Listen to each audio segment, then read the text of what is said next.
حي على الفلاح.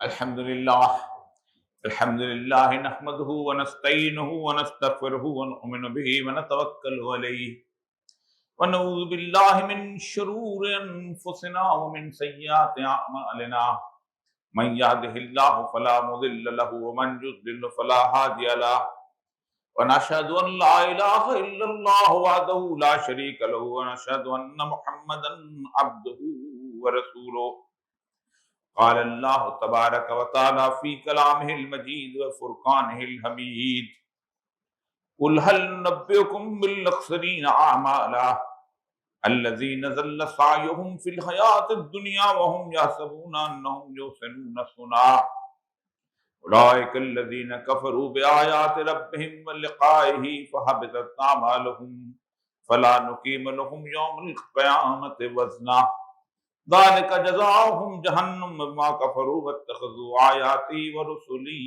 ہزوا قال رسول اللہ صلی اللہ علیہ وآلہ وسلم كانت بنو اسرائیل تسوسهم الانبیاء كلما خلق نبی خلفه نبی وانه لا نبی بعدی وسيكون خلفاء فيكثرون رب اشرح لي صدری ويسر لي امری واحلل عقدۃ من لسانی يفقهوا قولی صدق اللہ العظیم۔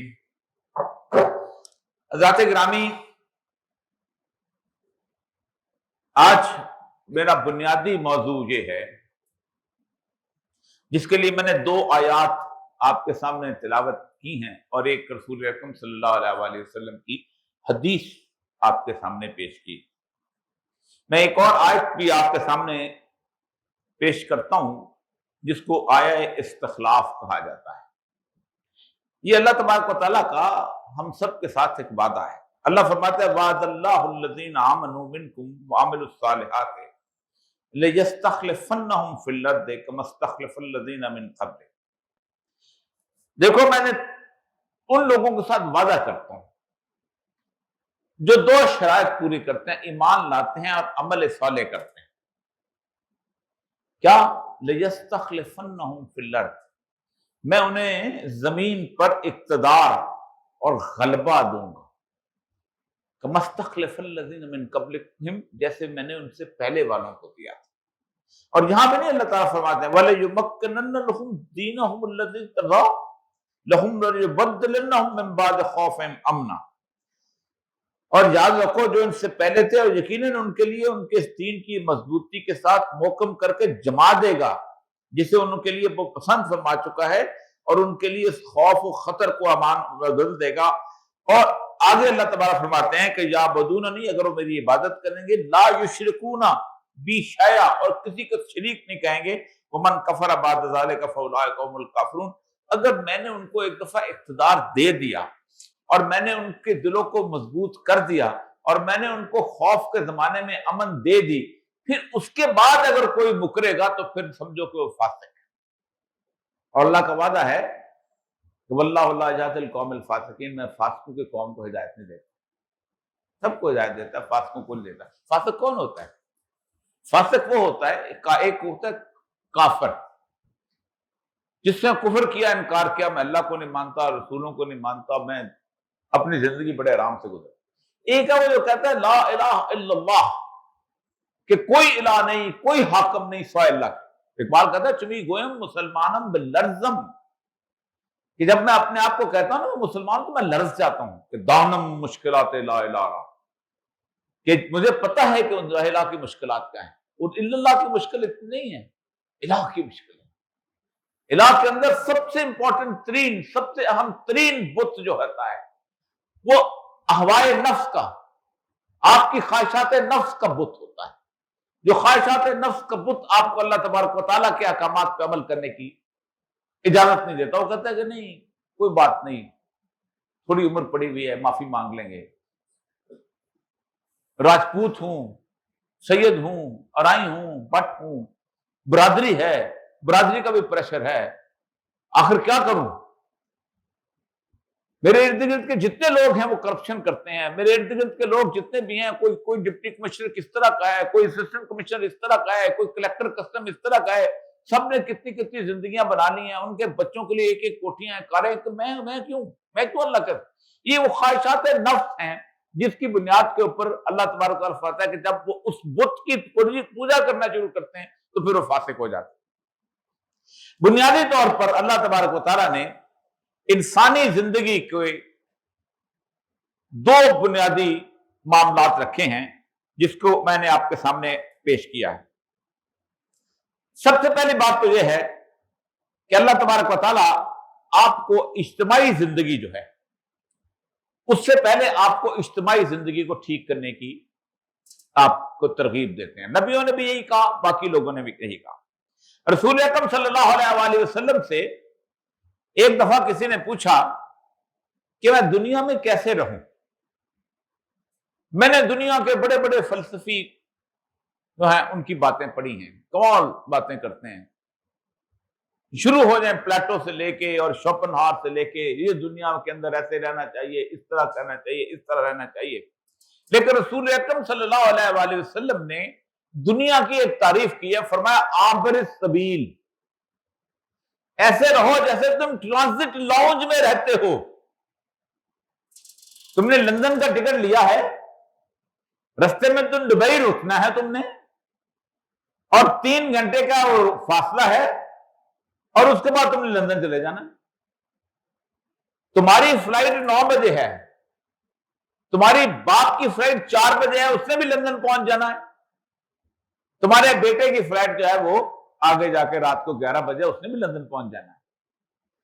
کوئی ٹرانزٹ لاؤنج میں آسائشیں ڈھونڈتا ہے؟ کوئی ٹرانزٹ لاؤنج میں یہ سوچتا ہے کہ میں نے کیا کرنا ہے زندگی کے اندر، کیا بننا ہے؟ اس کو یہ پڑی ہوتی ہے کہ میں لندن پہنچوں گا اور لندن میرے پاس انتہائی شاندار قسم کی ضیافت اللہ تبارک تعالیٰ کے لیے تیار ہے، جہاں اللہ کہتا ہے سلام قول من رب الرحیم، میں اس کا استقبال کروں گا جو میرے ساتھ عمل کرتے ہوئے تشریف لائیں گے وہاں پر۔ ہم فیہا خالدون، پوری زندگی کے لیے وہاں رہیں گے۔ تو کبھی سوچتا بھی نہیں کہ جس جگہ پہ اس نے پلٹ کے بھی نہیں آنا، وہاں وہ اپنی زندگی کے مال مزہ اور تاکہ چیزیں تیار کرے۔ اسی لیے جو قرآن پاک کی سورہ کہف کی آخری آیت ہے اس میں اللہ تعالیٰ فرماتے ہیں کہ قُلْ هَلْ نُنَبِّئُكُمْ بِالْأَخْسَرِينَ أَعْمَالًا، ہم تمہیں بتائیں کہ وہ کون سے لوگ ہیں جو مستقل گھاٹے میں، سب سے زیادہ گھاٹے میں ہوں گے قیامت کے دن، سب سے زیادہ گھاٹے میں، یعنی ان سے زیادہ کوئی گھاٹے میں نہیں ہوگا۔ الَّذِينَ ظَلَّ سَعْيُهُمْ فِي الْحَيَاةِ الدُّنْيَا، یہ وہ لوگ ہیں جن کی پوری زندگی اس تگدو میں صرف ہو جاتی ہے کہ وہ دنیا کیسے کمائیں گے۔ پڑھنا ہے، کس لیے پڑھنا ہے؟ ڈاکٹر بن جائیں گے۔ ڈاکٹر بننا ہے اس لیے بننا ہے کہ بہت اچھا کاروبار ہے۔ کچھ قرضہ لینا ہے بینک سے، کچھ سے بڑا اسپتال بنانا ہے، کیونکہ اسپتال بنائیں گے تو کمائی ہوگی، اور اسپتال چھوڑ کے چلے جانا ہے یہاں پر۔ بعد میں اولاد جو اس کے ساتھ حشر کرتی ہے وہ الگ بات۔ زندگی کے اندر ایک فیکٹری لگائی ہے، دوسری فیکٹری لگانی ہے، تیسری فیکٹری لگانی ہے۔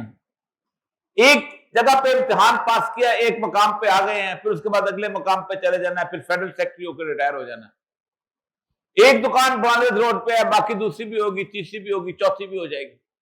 سلطنت کو وسعت دیتے جاتے ہیں اپنے، اور اللہ فرماتے ہیں انہم یحسنون الصنع، اور اپنی باتوں کو خوبصورت بنا بنا کے پیش کرتے ہیں۔ وہ دیکھو میں نے کیا کیا، میں ایم پی اے بنا، میں وزیر بنا، پھر اس کے بعد میں وزیر اعلیٰ بن گیا، میں ایم این اے بنا، پھر اس کے بعد ایم این اے کے ساتھ میں فلاں اس کا ممبر بن گیا، پارلیمانی اس کا سیکریٹری بن گیا، پھر اس کے بعد میں وزیر بن گیا، پھر میں وزیر اعظم بن گیا۔ اور اس سے بڑا اس سے زیادہ کیا اچیومنٹ؟ یہ ان کی اچیومنٹ ہوتی ہے۔ جبکہ اللہ کہتا ہے الذین ان مکناہم فی الارض، جن کو ہم زمین پر اختیار دیتے ہیں، یہ میرے اوپر نہیں ہے فرض، میں کروں تو یہ نیکی ہے، یہ اعمال صالح ہے، لیکن جس کو اقتدار ملتا ہے اس سے فرض ہے تامرون بالمعروف، وہ نیکی کو حکم دے